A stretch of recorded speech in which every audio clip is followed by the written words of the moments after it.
Hi, I'm Five, and I just wanted to make a quick video because we've had a big patch on the PTR, and as much as Hammond isn't listed here, the changes to armor and shields and just the overall shift in balance in the tank lineup is hopefully going to mean we get to see more Hammond being played.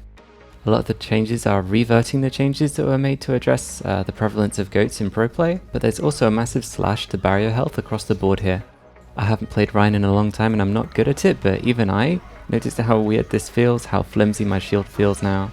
But something about the attitude of players on the PTR and their willingness to just play compositions that are fun and enjoyable for everyone makes it hard to feel the effect of the nerfs at all. Once the hive mind of the whole player base and their desperation to win games in rank comes back, I feel like barriers of this kind of health might be too abusable. With Rhine in particular, I thought shield management was something that the upper players were good at, and in lower ranks, players beg for a Rhine and expect them to shield everything, and I feel like both sides of the spectrum of skill tiers on Rhine are missing out here. But it's definitely an absolute relief to see changes being made at all. So I'm going to talk about Bull now, and I've been playing a ton of Bull on PTR.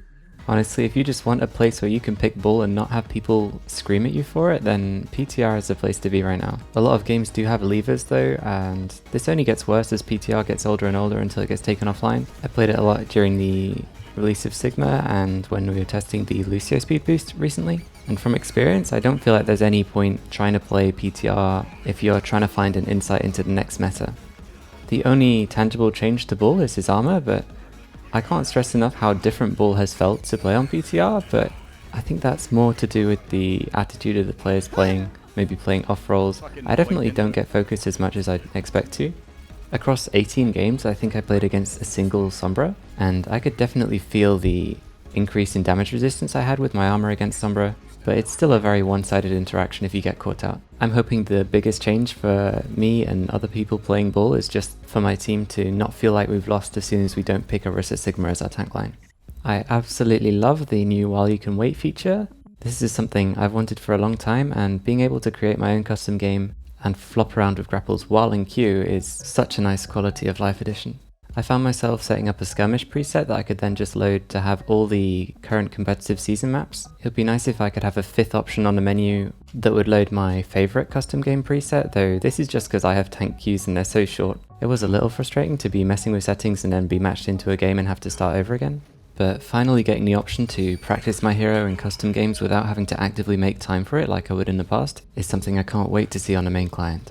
Workshop codes are specific to either PTR or the live servers, so I can't make use of the parkour courses made by the community in queue yet, but I'd like to have a go at making courses like these specifically for Hammond and see what that feels like. The functionality is already here with the checkpoints from the Lucio courses, so I just need to set them up in a way that feels natural for Hammond to move through them.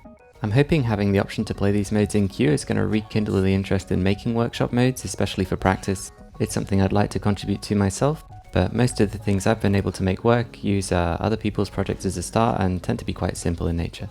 There's a line in the patch notes about respecting collision boxes on props, and I was wondering if this is going to affect no rigs, but these all seem to still be here.